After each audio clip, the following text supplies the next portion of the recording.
read this article by Ben Shapiro, and then I looked at for other conservatives, and it turns out that the National Review had a series of articles about this, about what's called cheap sex. Here's a title, if you will, for one of the articles. Cheap sex is the inconvenient truth that explains the retreat of marriage. So he's complaining about marriage going away.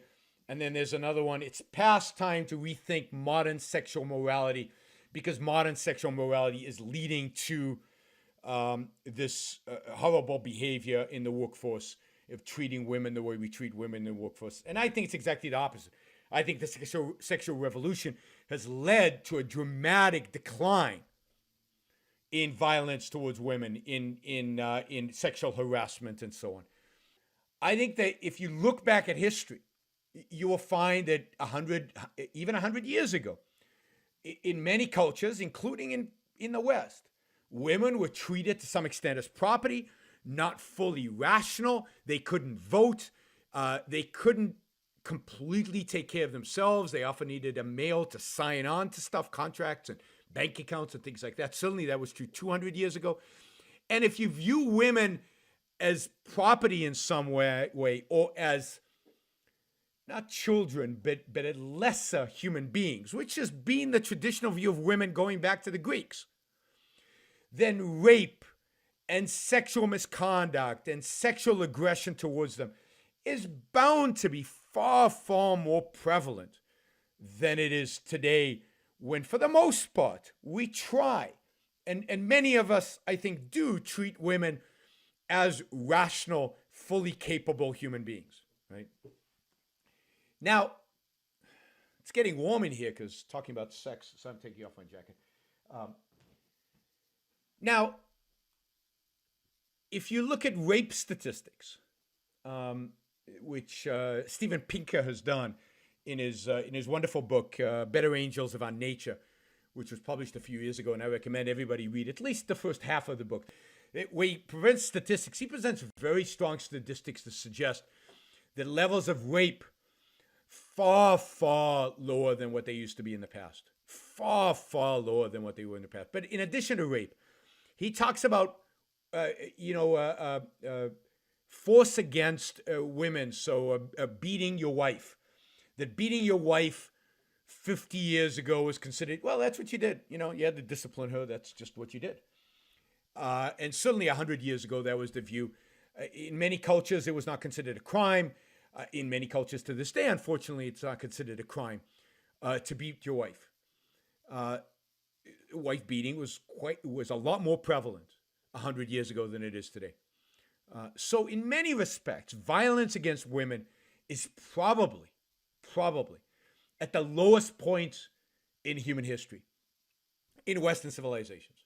Now, it's still higher than it should be, and that's the wonderful thing about all these, the wonderful things, the good thing about all these revelations is we're surfacing what's left over of those attitudes towards women. We're surfacing whatever's left over in terms of the violence that still exists towards women, and hopefully by allowing it to surface, we will make it go away. We will eradicate it finally, and we will start treating women properly, as truly as equal as equal. And as I don't know, it sounds outrageous to even say this, right? That you need to say this, but as having equal rights to men, right? Having the right to life, liberty, and the pursuit of happiness, having the right to live life without coercion, without being touched in inappropriate ways, without being forced to have sex. Let's analyze Ben Shapiro's article, because I think it's so philosophically revealing of the difference between conservatives and the left, and then conservatives and what objectivism holds philosophically. So let's take a look at this. So the idea is this: that we've got the sexual harassment, quote, epidemic out there. This is horrible. This is bad. And the cause of it, he says, is that we're ignoring a fundamental truth about human nature, about human life. And that is that all human beings are capable of sin. Conservatives, traditionalists, they look at what's happening right now in Hollywood and journalism and politics, and we say, yeah, no, it's not a surprise. I'm sorry. It's not a surprise to anyone. Not just because prominent people have always done this, but because human beings are inherently capable of sin. Conservatives look at human beings differently than people on the left do. People in conservative circles, particularly traditional and moral circles, they look at human beings and they say, we are all capable of sin. Men particularly have certain sins that attach to their nature. Men are more driven to treat women like sex objects than women are driven to treat men like sex objects, for example. That's just the way it is. That's not an excuse, and that's not even it's a justification in the sense that that is how men are, but it's not an excuse for bad behavior. And that is why what conservatives say is if men have a tendency to do this bad thing, that is why we must have prophylactic rules. This is why we have to train men not to do these things and train men to be gentlemen and set up rules that protect women. Right? This is why conservatives are all about rules. Now, I agree that all human beings are capable of sin, but he will go further than just capable of sin. And he says the antidote to human frailty and brutality isn't issuing broad-based mea culpas, where people are apologizing for their gender and saying, all men should apologize to all women, which I agree with them is nonsense and stupid and so on. But working to instill virtue in individuals, I agree with that, through prophylactic rules. That's where I disagree, right? So here he wants, I agree about instilling virtue in individuals. At the end of the day, the solution to sexual harassment, the solution to all of the sinful, bad behavior that exists out there in the world in which we live is virtue. Is instilling virtue in individuals. But he wants to do it through prophylactic rules. Now, prophylactic rules are rules that go above and beyond, that in order to instill the behavior, they are more expansive than is necessary. They're very, very strict. Now, I'm not big on rules. I'm big on virtue. But he wants rules. What kind of rules? Social rules. Socially acceptable rules. So let's keep reading. This is, by the way, an essay called Men Stop Virtue Signaling and Return to Rules. I really do love the G.K. Chesterton notion that the difference between the left and the right is how we treat rules. The left comes to a fence in the middle of a field and says, I see no reason for this fence, and they dismantle the fence. The right comes to the fence in the middle of the field and they say, I don't see a reason for this fence. I'm going to go learn what the reason for this fence is, and then if the reason is bad, I'll dismantle the fence. Okay, the fences that existed for thousands of years were built up around the idea that men were inherently sinful, that men had these drives, and that you needed to build fences around men. Specifically, this is a very Torah-based concept, a Judaic-based concept, the idea of fences around the Torah. You're going to build up prophylactic rules that prevent people from engaging in behavior they otherwise would behave in. Conservatives have always said that men left unchecked will act like pigs. We recognize that men tend to see women as potential sex objects, and that without boundaries, men would treat women as sex objects. But in order to combat that behavior, it wasn't that the conservatives sat around and nodded at that behavior. We said, no, here's a bunch of rules that can help combat that behavior. Rules. Okay. Conservatives have long proclaimed that men left unchecked would act like pigs with regard to women. Wow. Let me read that to you again. Conservatives have long proclaimed that men left unchecked will act like pigs with regard to women. Now, I don't know what left unchecked means. What does left unchecked mean? Does that mean left unchecked from religion, which I think is what he ultimately means? Or does that mean left unchecked from virtue? Does that mean left unchecked from social rules? Social constraints, social boundaries? So society somehow dictates is what stops men from behaving like pigs towards women? I don't think so. I think what they need is virtue, but self-interested virtue. It's self-destructive for a man to behave like a pig towards a woman. So this, again, we're getting to the difference, real difference between, and this, by the way, this idea that men left unchecked will act like pigs with regard to women is shared by Jews, Christians, and Muslims. This is why Muslim women wear burqas. They were burqas because the burqa is there to protect them from the fact that men, unchecked, will behave like pigs towards them.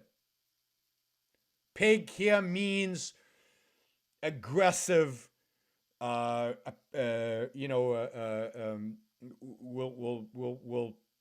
sexually harass them, will ultimately rape them, will behave like an animal. Like an animal, when sees a female in heat, jumps on them. That's how men are. Men are deterministic beings. And this is the key point I want to make, one of the key philosophical points.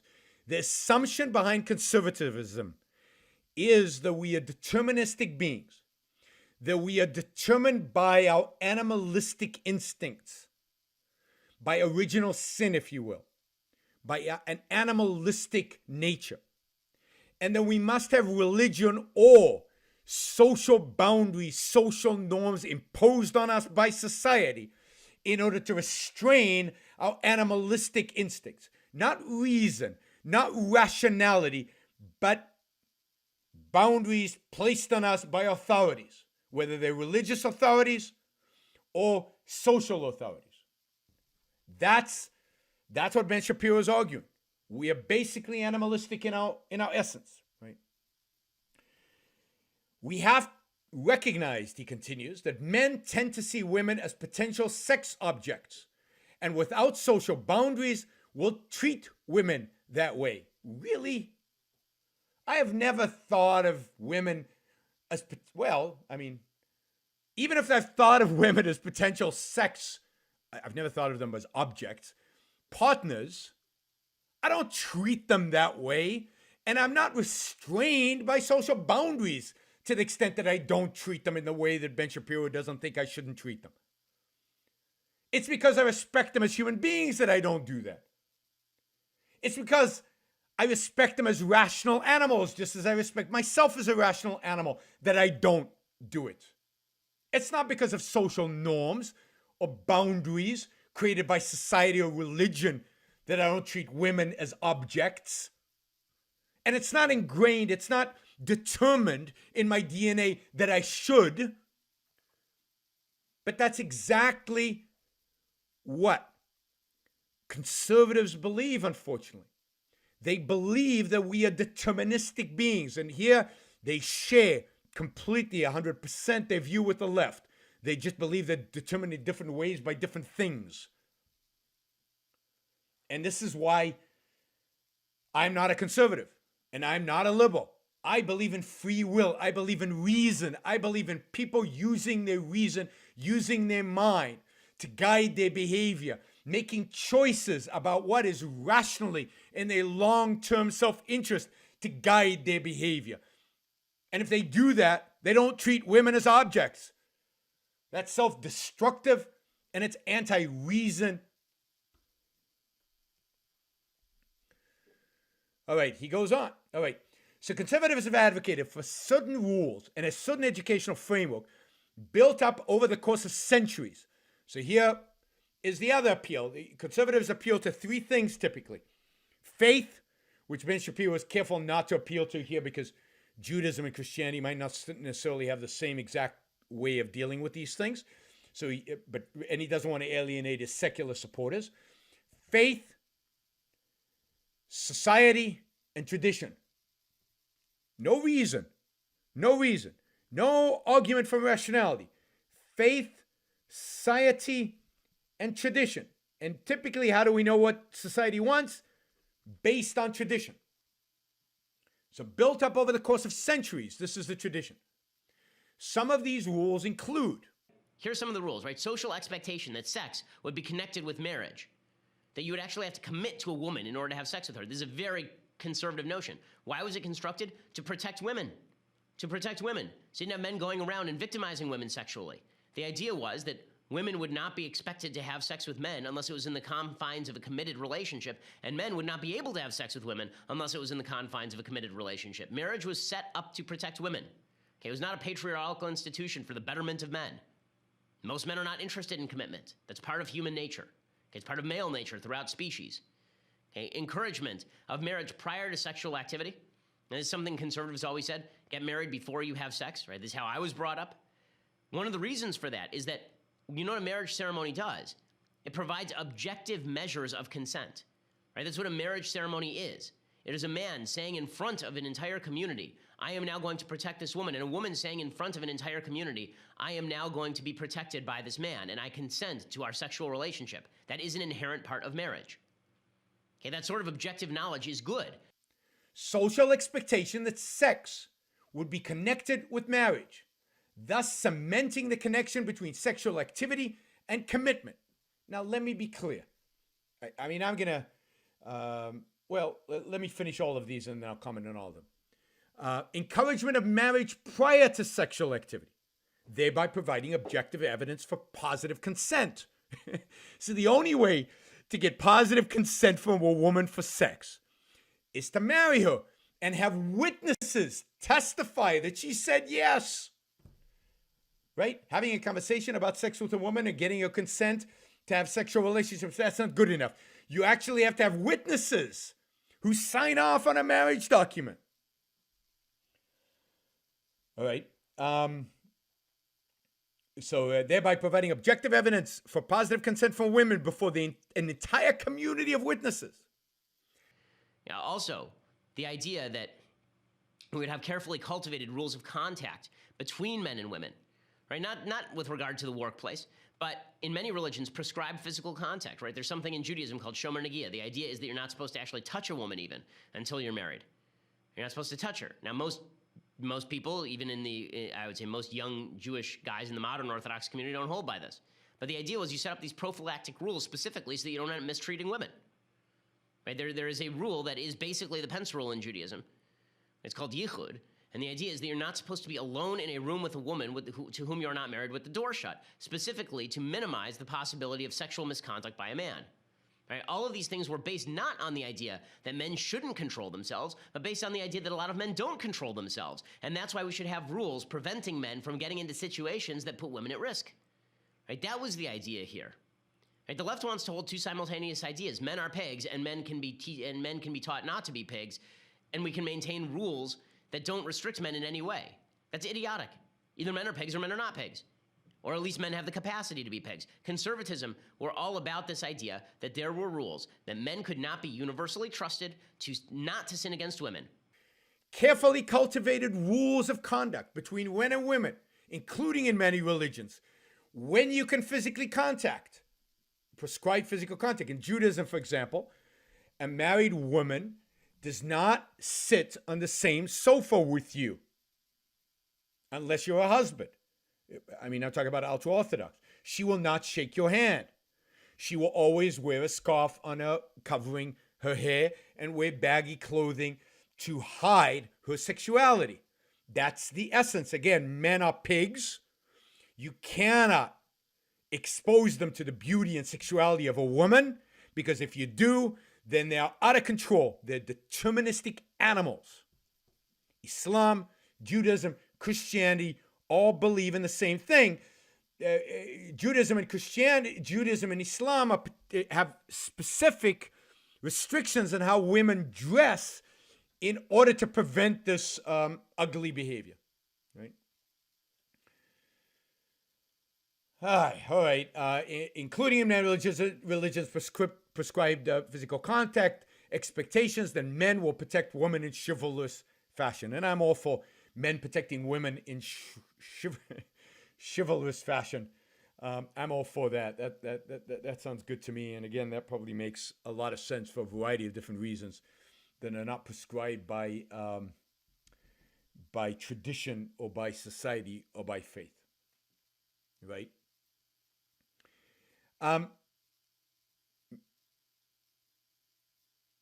His assumption underneath all this is that men cannot be universally trusted not to sin against women. Now, see the contrast. Now, he contrasts this approach with the left's approach. Now, notice how neither fits objectivism, right?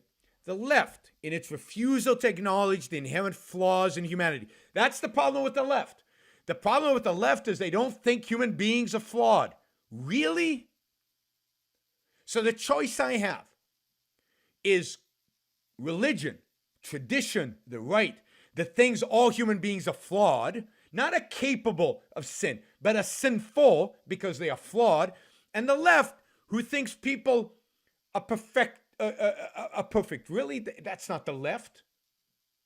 That's not the left. The left thinks all human beings are flawed too. They just think they're flawed for different reasons, in different ways. There's no fundamental difference here between the left and the right in the end, except that the right, as we've seen, is guided by subjectivist principles given down to them by religion and by tradition, and the right, that's the right, and the left is guided by pure emotion and complete subjective preferences right now, right here. Not somebody else's subjective preferences, but, well, they group subjective preferences because they're all ultimately collectivist. So, according to the left, men were bad because men have been poisoned by social structure or because they were screwed up by their parents. So if we do away with social structure and we all have nice parents, then men are not inherently flawed. All right, that's all right. Rules are artificial barriers to progress. I think that's true, particularly for women, because most tradition has barred women's ability to advance. Most tradition, Jewish, Christian, and Muslim, has barred the ability of women to advance. He doesn't see the contradictions he writes himself. So we have to get rid of the rules, according to the left. Marriage has taught men that women were property. Thus, kill marriage. Sexual taboos have taught men that women were dangerous seductivenesses. Really? Kill that taboo. Kill that pernicious view. Chivalry had taught men that women were weak and could therefore be exploited. Kill chivalry. Kill that pernicious view. This is very sloppy thinking for Ben. I mean, I like Ben Shapiro in many, many respects, but this is exactly when you push the boundaries into the idea of sex, into ideas that challenge religion and tradition. That's when you get conservatives. That's where conservatives fall apart. That's where they completely self-destruct. And Ben is self-destructing here because none of this makes any sense logically. But look, conservatives are about faith, society, and tradition. Left is about complete subjectivism. Do whatever you feel like. The left is about the sexual revolution in the sense that have promiscuous sex with whoever you feel like having. The right, only sex after marriage and only sex in the context of marriage. So even if you can have sex before marriage, it has to be with a woman that you're going to marry.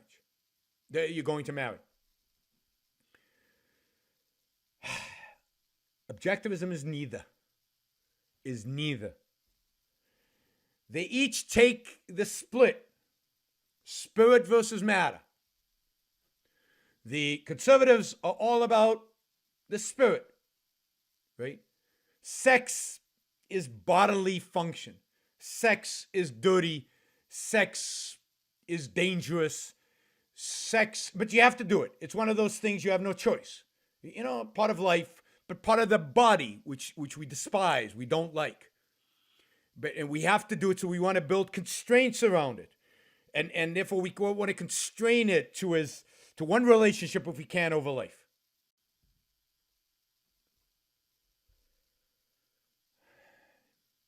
And the left rejects the spirit, rejects the mind.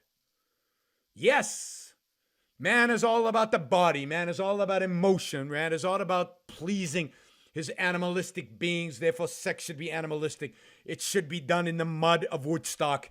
It should be done everywhere and with everyone and whenever possible. And if it turns out, some of these leftists believe, if it's not done voluntarily, then what the hell, force it upon them.